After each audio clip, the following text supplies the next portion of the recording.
হযরতে জিবরাইল, হযরতে মিকাইল, হযরতে ইসরাফিল। আল্লাহ পাক নির্দেশ করবেন, এদের জান কবজ করো।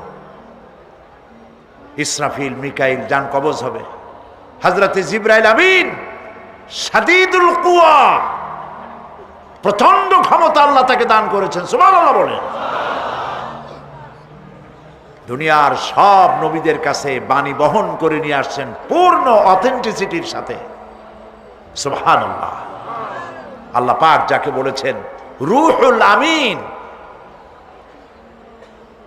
নবী করিম সাল্লাল্লাহু আলাইহি সাল্লামের মেরাজের রাত্রে যে কথা বলা হয়েছে, ওয়ালাকাদ রাহু বিল উফুকিল মুবিন, পশ্চিম দিক বলয় তিনি যা দেখতে পেয়েছিলেন, তাফসীর বলছে হযরতে জিবরাইলের পূর্ণ আকৃতিতে নবী করিম সাল্লাল্লাহু আলাইহি সাল্লাম তাকে দেখতে পেয়েছিলেন।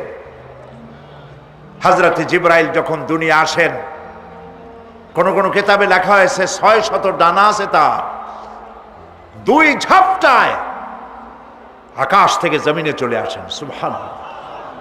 হযরতে জিবরাইলকে আল্লাহ পাক বলবেন তাকে মওত দাও, হযরতে জিবরাইলও বিদায় হয়ে যাবে। আল্লাহ প্রশ্ন করবেন, এখন আর কে বাকি? মান বাকিয়া ইয়া মালাকাল মউত। মালাকুল মউত বলবেন, হে আল্লাহ তাআলা, এখন তোমার সামনে আমি দাঁড়িয়ে আছি, আর কেউ নাই। আল্লাহ পাক বলবেন, মুত ইয়া মালাকাল মউত। আল্লাহু আকবার। মুত ইয়া মালাকুল মউত, মরে যা, মরে যা। মালাকাল মউত মরে চলে যাবে। এরপরে আর কেউ নাই। আল্লাহ রাব্বুল আলামিন এই অবস্থায় কত বছর কত কাল চলে যাবে আল্লাহ পাক ভালো জানেন, কেউ নাই।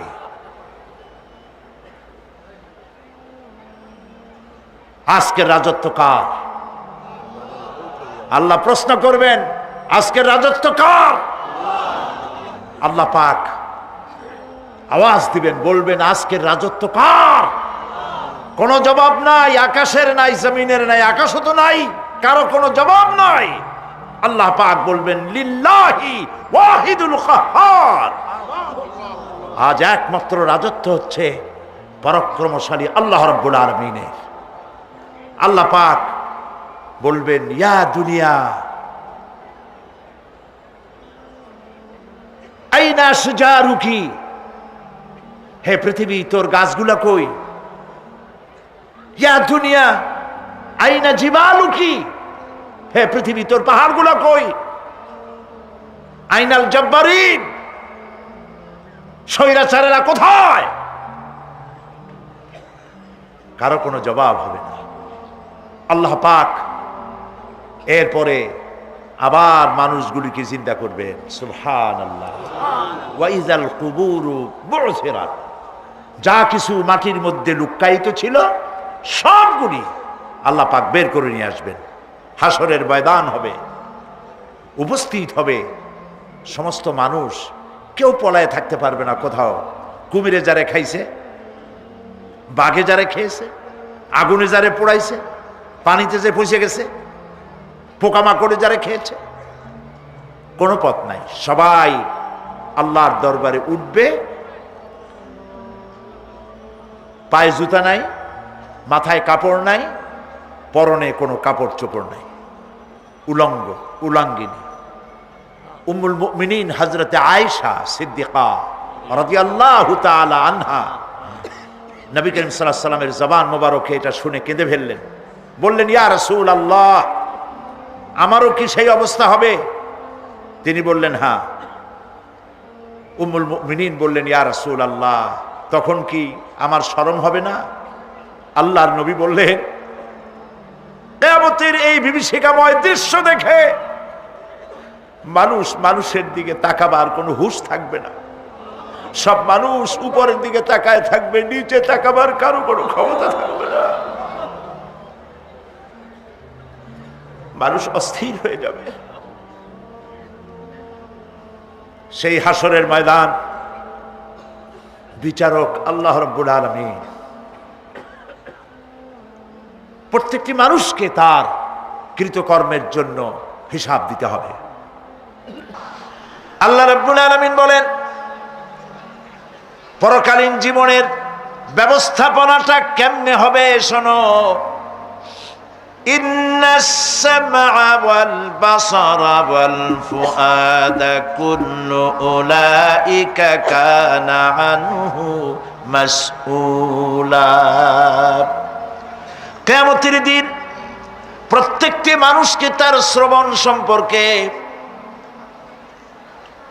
তার দৃষ্টি সম্পর্কে, আর অন্তঃকরণের কল্পনা সম্পর্কে প্রত্যেকটি ব্যাপারে আল্লাহ পাক জিজ্ঞাসা করবেন।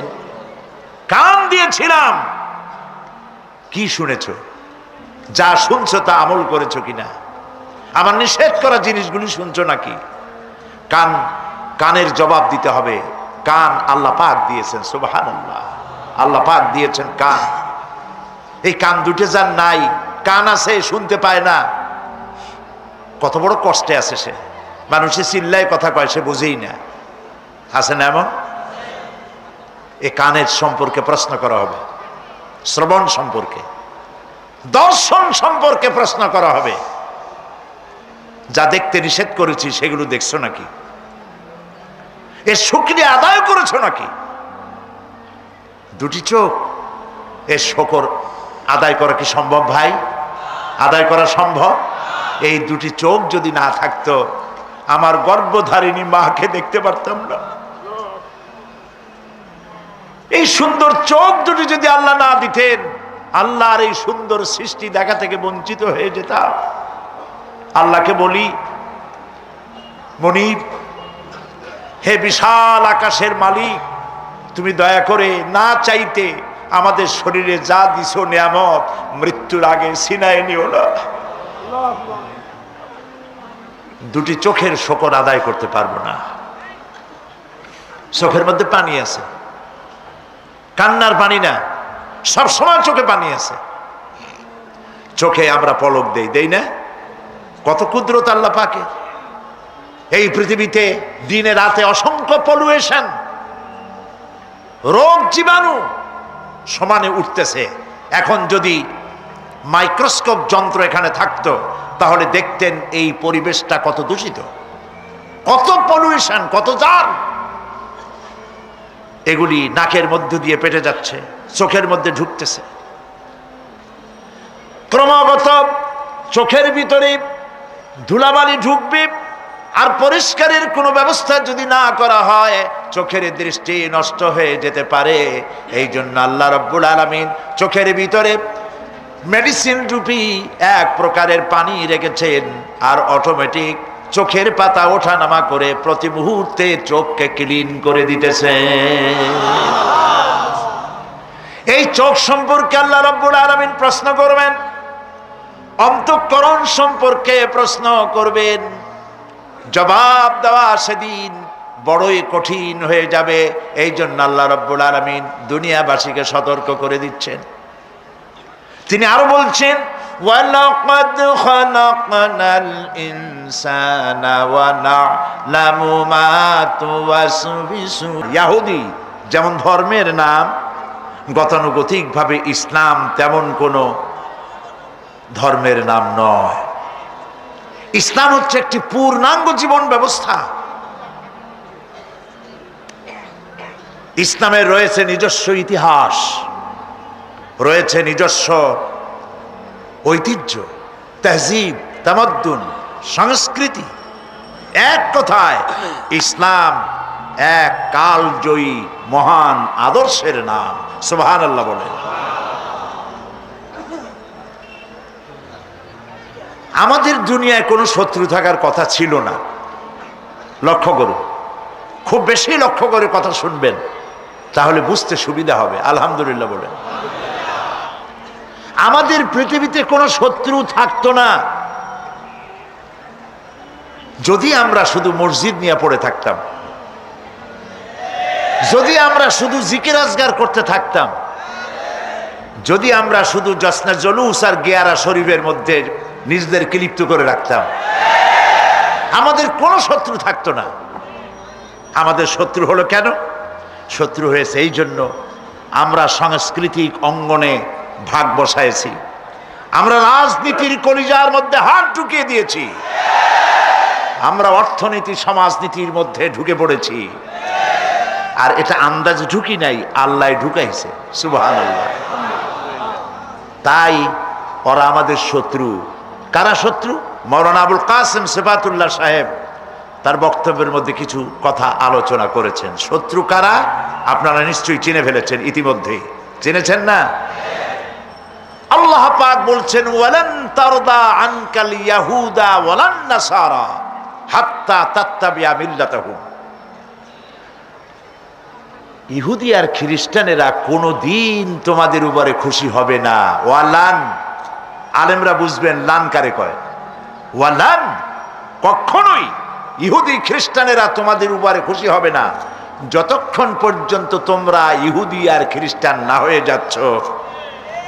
আমাদের মেয়েরা যদি ওদের মতো নগ্ন হয়ে কাপড় চোপড় ছেড়ে দিয়ে বিকিনি পরে যদি তারা সি বিচে দৌড়দৌড়ি করতে পারত, আমাদের মেয়েরা যদি ওদের মতো বব কাটিং চুল রেখে বেহায়া আর অশ্লীল হতে পারত, আমাদের পুরুষেরা যদি সব মাইকেল জ্যাকসনের মতো লারেলাপ্পা দিতে পারত,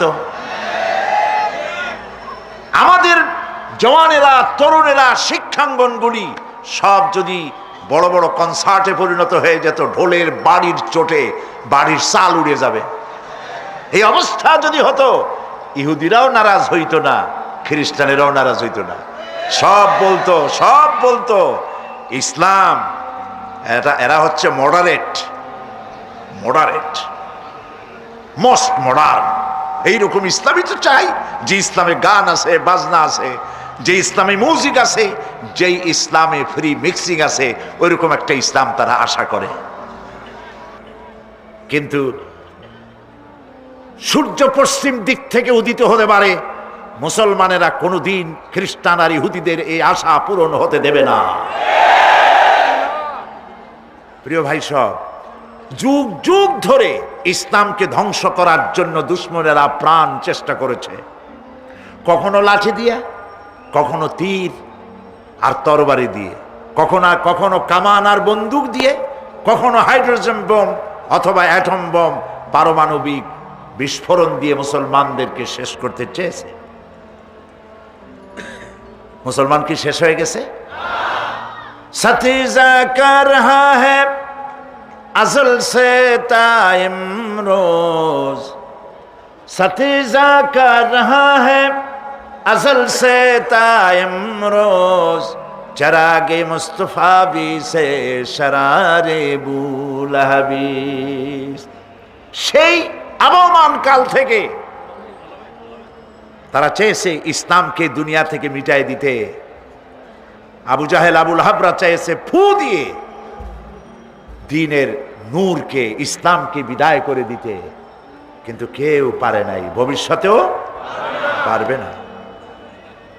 আদর্শ দিয়ে আদর্শের মোকাবেলা করতে চেয়েছে, ইসলাম কালজয়ী আদর্শ মোকাবেলা করতে চেয়েছে সমাজতন্ত্র দিয়ে, করতে চেয়েছে পুঁজিবাদ দিয়ে, করতে চেয়েছে ধর্মনিরপেক্ষ মতবাদ দিয়ে, করতে চেয়েছে নাস্তিক্যবাদ দিয়ে। কোনো বাদ দিয়েই ইসলামকে ঠেকানো সম্ভবপর হয় নাই।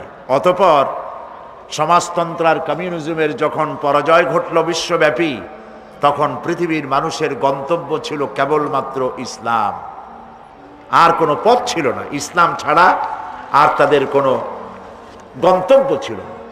সেই ইসলামের দিকে যাতে না আসতে পারে পৃথিবীর নির্যাতিত মানবতা, সেজন্য মুসলমানদের চিরদুশ্মন ইহুদি আর খ্রিস্টানেরা সম্মিলিতভাবে তারা কামান, বন্দুক, অ্যাটম বোমার চাইতেও মারাত্মক এক অস্ত্র তারা তৈরি করল। সেই অস্ত্রের নাম বলবো কি? কয়েকজনে বুঝেই ফেলেছে। সে অস্ত্রের নাম মিডিয়া। সে অস্ত্রের নাম, তাদের প্রচেষ্টায় গড়ে উঠল বিশ্বব্যাপী গুরুত্বপূর্ণ দুটো গণমাধ্যম, একটি হলো গ্লোবাল প্রিন্টিং মিডিয়া, আরেকটি হচ্ছে গ্লোবাল ইলেকট্রনিক মিডিয়া। বিশ্ববিখ্যাত সংবাদ সংস্থা রয়টার, এপি, এনা, এপি, সিনহুয়া, তাস, পিটিআই, ইউপিআই, যতগুলি নাম বললাম পৃথিবীর নাম করা সংবাদ সংস্থা, এর একটাও মুসলমানদের হাতে নাই। 80-র দশকে ইসলামিক নিউজ এজেন্সি নামে একটা নিউজ এজেন্সি তৈরি হয়েছিল জেদ্দায়, মুসলমানদের পক্ষে কথা বলার জন্য। মাশাআল্লাহ, কয়েক বছর যাইতে না যাইতেই ইসলামিক নিউজ এজেন্সি অফাত পাইল, তার কুলখানি আর চল্লিশা সব শেষ হয়ে গেল। এখন বিশ্বের তাবৎ গণমাধ্যম ইহুদিরা কন্ট্রোল করছে। আর ইহুদিদের সম্পর্কে আল্লাহ পাক তো আমাদেরকে চিনায় দিয়েছেন, কে তোমার বন্ধু, কে তোমার শত্রু। ওয়ালা তাজিদান্না আশাদ্দান নাসি আদাওয়াতান লিল্লাযীনা আমানুল ইয়াহুদা ওয়াল্লাযীনা আশরাকু। আল্লাহ পাক বলছেন, হে নবী, হে নবী, গোটা পৃথিবীর বুকে মোমেনদের জন্য মানব গোষ্ঠীর ভেতরে দুটি সম্প্রদায়ের মতো জঘন্য মারাত্মক দুশ্মন আপনি আর পাবেন না। কে বলছেন? তার একটা হলো ইহুদি আর একটা হলো মুশরিক। এই ইহুদি আর মুশরিক তারা মিডিয়াকে হাতে নিল, তিলকে তান বানাইলো।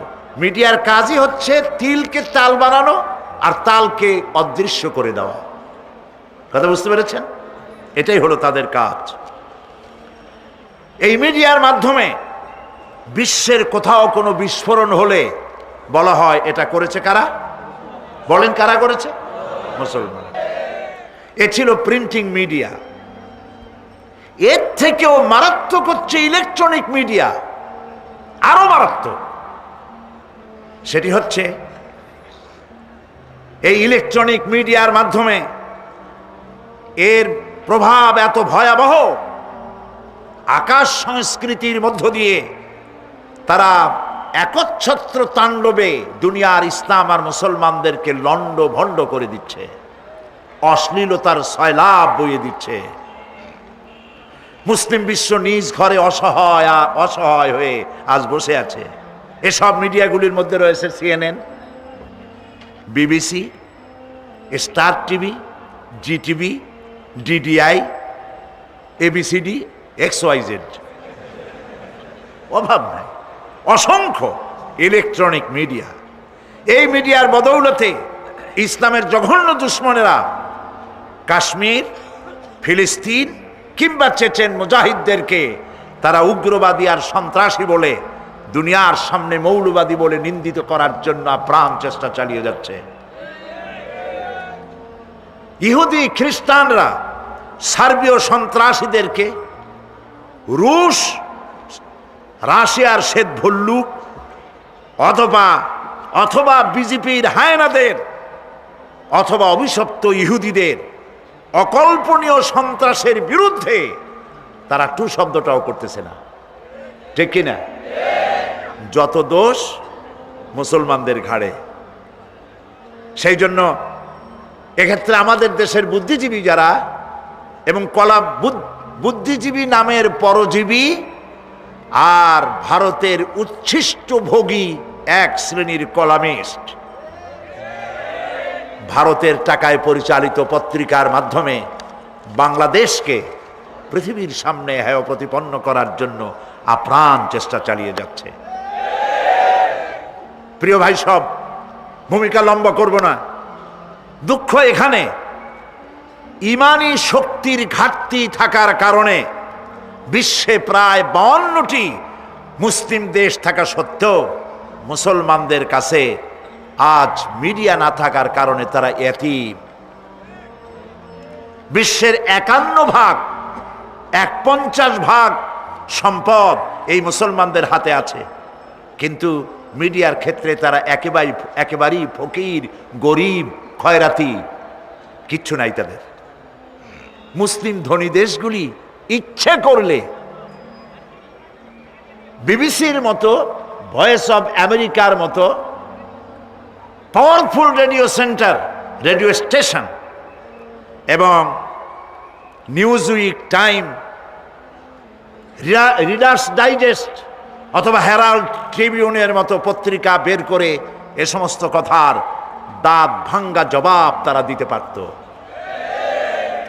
সেজন্য আজ আমি প্রয়োজন মনে করি শক্তিশালী ইসলামী গণমাধ্যমে ইসলাম বিরোধী প্রচারণার মোকাবেলায় শক্তিশালী গণমাধ্যম অপরিহার্য। এই লক্ষ্যে ইসলামী দেশগুলোকে নিয়ে একাধিক সংবাদ সংস্থা অথবা ব্রডকাস্টিং কর্পোরেশন অসংখ্য পত্র পত্রিকা বের করে এগুলির জবাব দেওয়া যেতে পারে। মুসলমানেরা যদি এ পথে এগিয়ে না আসে তাহলে এই বদনামের শিকার হতে হতে তাদেরকে একদিন শেষ হয়ে যেতে হবে। প্রিয় ভাই সব, আমি আজ জওয়ানদের যারা যুবক সাংবাদিকতার মহান পেশায় তাদেরকে এগিয়ে আসতে বলছি। আজকে সাংবাদিক যারা একটি মহান পেশায় তারা নিয়োজিত, এই বিশাল মাহফিল প্যারেড ময়দানের ভেতরেই আবদ্ধ হয়ে থাকতো যদি না সাংবাদিক ভাইয়েরা ঠান্ডাকে উপেক্ষা করে তারা রিপোর্ট তৈরি করে পত্রিকায় না দিতেন। পত্রিকায় দেয় বলেই গোটা চিটাগং জানে, বাংলাদেশ জানে, বাংলাদেশের বাইরে জানে। তবে এটা আমি জানি এবং বিশ্বাস করি সব পত্রিকা এটা দেবে না, কারণ তাদের কলিজা জ্বলে। আল্লাহর রহমতে যেসব পত্রিকা এগিয়ে আসছে আমরা দোয়া করব আল্লাহ পাক এসব পত্রিকাগুলির কাটতি, সার্কুলেশন সংখ্যা এবং মানুষের মহব্বত এইসব পত্রিকার প্রতি আল্লাহ বাড়ায় দিন, কোরআনের কারণেই বাড়িয়ে দিন।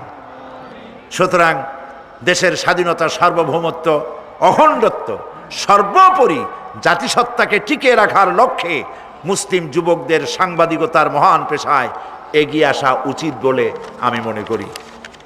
যদি তা না করা হয় তাহলে মানবতার বিরুদ্ধে অস্ত্রই শুধু সন্ত্রাসের হাতিয়ার হবে না, বরং তথ্য সন্ত্রাসও পারমাণবিক অস্ত্রের চাইতে ভয়ঙ্কর রূপ ধারণ করে ইসলাম এবং মুসলমানদেরকে ধ্বংসের পথে এগিয়ে নিয়ে যাবে। আল্লাহ সেই অবস্থা থেকে আমাদেরকে রক্ষা করুন, আমরা বলি আমিন।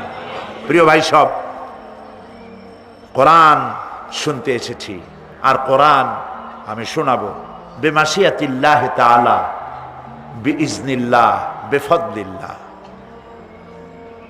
কোরআনের বিরুদ্ধে যতই সন্ত্রাস হোক, এর বিরুদ্ধে যতই অপবাদ হোক, অপপ্রচার হোক, কোরআনকে কেউ বন্ধ করতে পারবে না। সুবহানাল্লাহ বলে। আসেন শয়তানের ওয়াসওয়াসা থেকে আল্লাহর শুরু করছি। কোন সূরা আলোচনা করতেছিলাম? সূরা আন-নাবা। গতকাল যেখান থেকে শেষ করেছি ওখান থেকে শুরু করছি। ইন্না ইয়াওমাল ফাসলি কানা মিকাতান ইয়াওমা ইউনফাখু ফিস-সূর يوم ينفخ في الصور فتأتون أفواجا وفتحت السماء فكانت أبوابا وسيرت الجبال فكانت سرابا সাদাকাল্লাহুল আযীম। ইন্না ইয়াওমাল ফাসলি কানা মিকাতা, নিঃসন্দেহে বিচারের দিনটি পূর্ব থেকেই নির্ধারিত হয়েই আছে। ইয়াওমা ইউনফাখু ফিস-সূর ফাতা'তুনা আফওয়াজা, যেদিন সিংগায় ফুঁক দেওয়া হবে তখন তোমরা দলে দলে বেরিয়ে আসবে।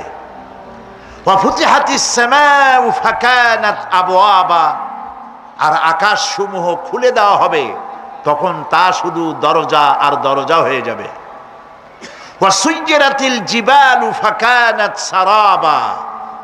আর পাহাড় সমূহকে চালিয়ে দেওয়া হবে, ফলে তা মরীচিকায় পরিণত হয়ে যাবে।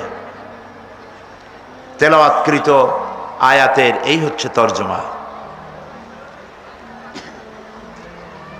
আমি শুরুতেই বলেছিলাম সূরা নাবা হচ্ছে নবী করিম সাল্লাল্লাহু আলাইহি ওয়াসাল্লাম বলেছেন কেউ যদি দুনিয়ায় বেঁচে থাকা অবস্থায় পরকালীন দৃশ্য চোখে দেখতে চায় সেজন্য সূরা আন-নাবা, সূরা আল-মুরসালাত, সূরা আন-নাজিআত, সূরা আল-ইনফিতার, সূরা আত-তাকবীর, এই সূরাগুলি যেন পড়ে, তাহলে কিয়ামতের দৃশ্য নিজ চোখে অবলোকন করতে পারবে। সুবহানাল্লাহ বলেন। পরকালীন জীবন সম্পর্কে কোরআন যেসব যুক্তি পেশ করেছে তা হলো আল্লাহর এসব কিছুই বিচক্ষণতার বাইরে ছিল না, লক্ষ্যহীন এবং নিরর্থক নয়। আল্লাহ পাক বলছেন আফাহাসিবতুম আন্নামা খালাকনাকুম আবাসা ওয়া আন্নাকুম ইলাইনা লা তুরজাউন।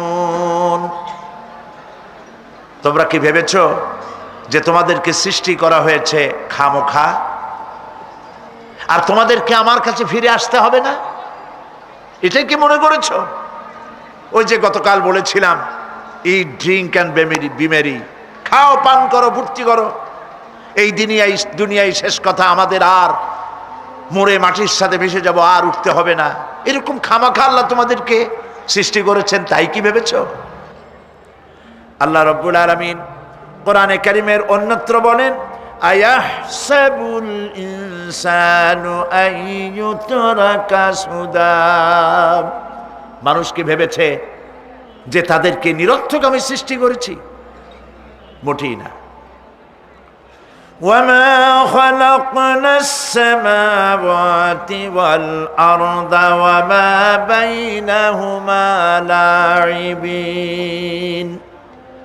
আল্লাহ পাক বলেন এই আকাশ আর জমিন আর এর মধ্যবর্তী যা কিছু আমি সৃষ্টি করেছি কোনোটাকে খেল তামাশার বিষয়বস্তু করে তৈরি করি নাই, নিরর্থক করে বানাই নাই।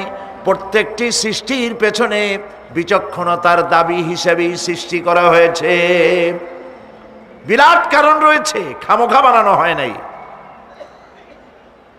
এই পৃথিবীর একদিন শেষ হয়ে যাবে, এই বিশ্ব ব্যবস্থার একদিন পরিসমাপ্তি হয়ে যাবে, এই আকাশ থাকবে না, এই জমিন থাকবে না। বিশ্বাস করেন? আর যারা জবাব দিলেন না, বিশ্বাস করেন?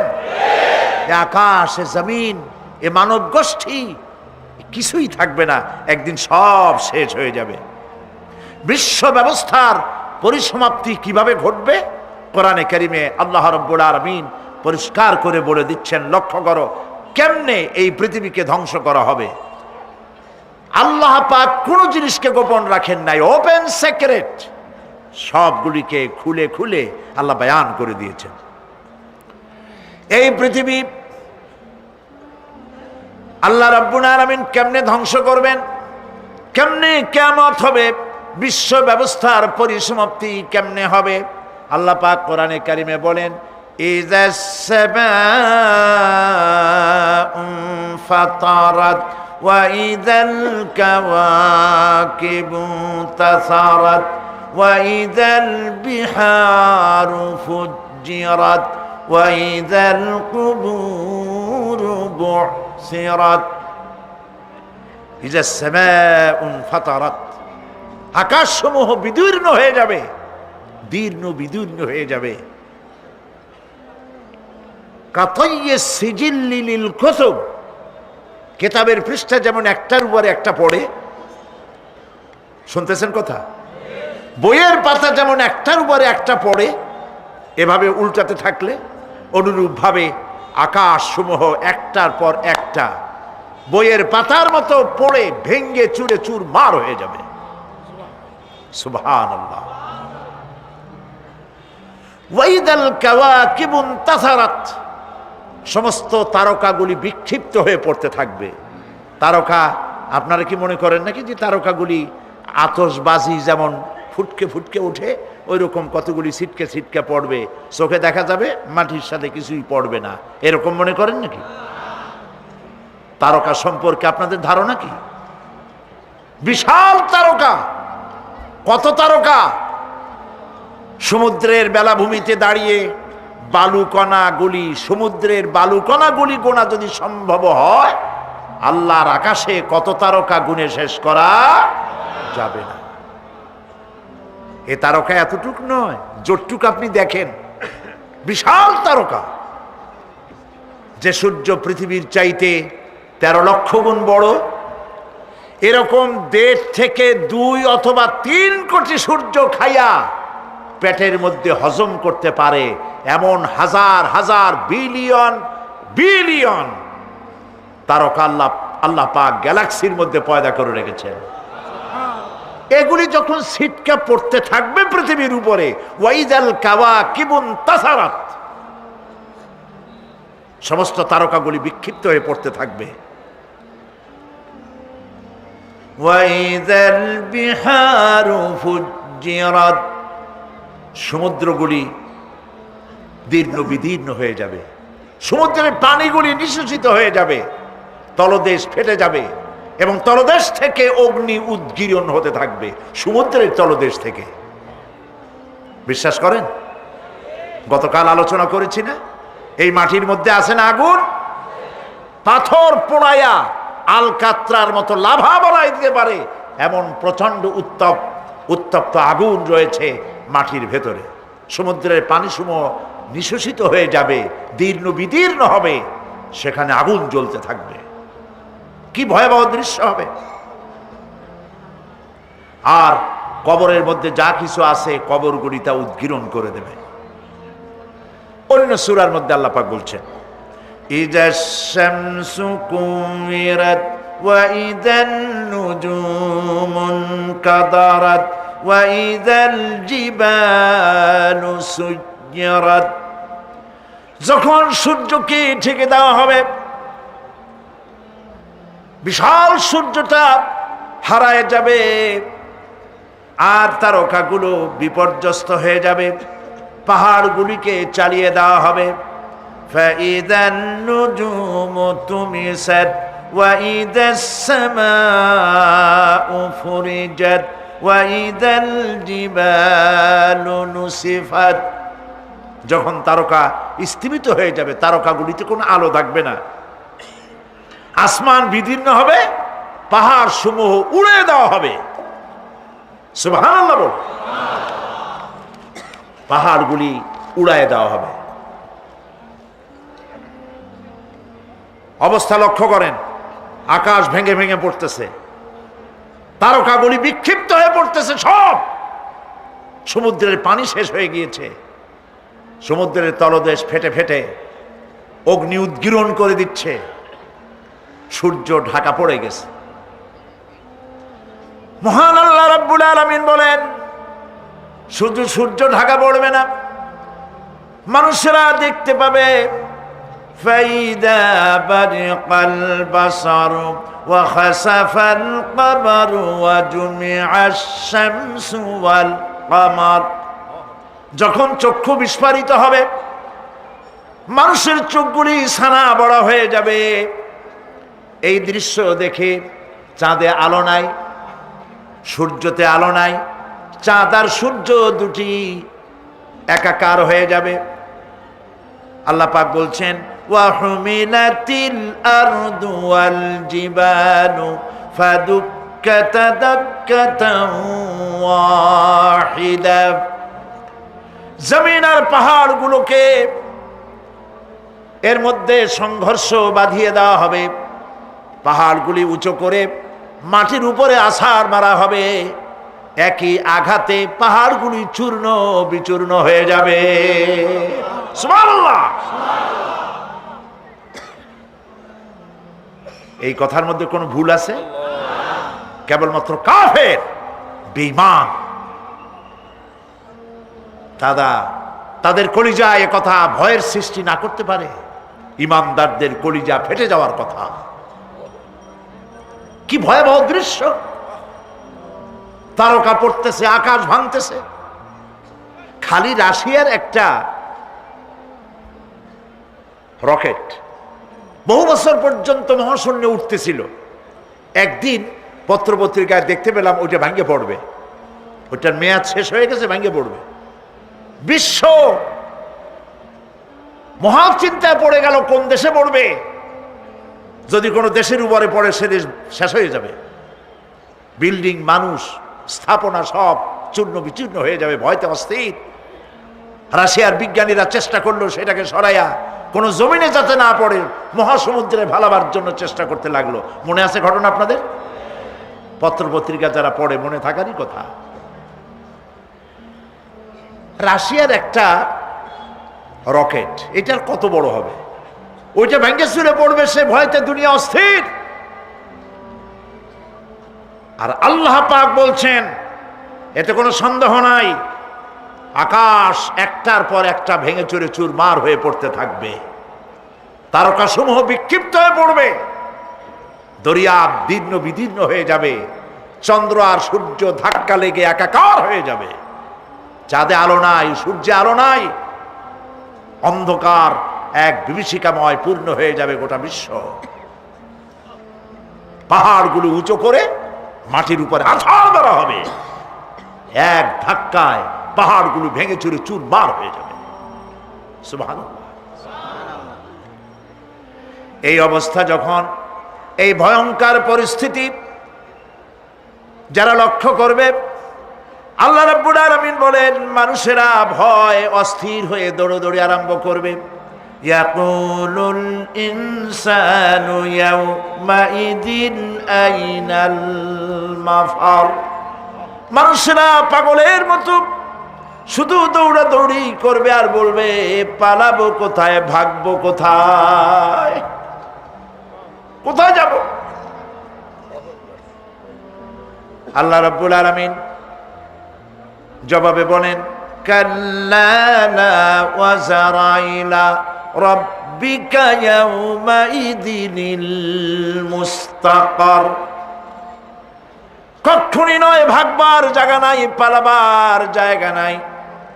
আল্লাহ রাব্বুল আলামিনের আশ্রয় ছাড়া কোনো আশ্রয় নাই।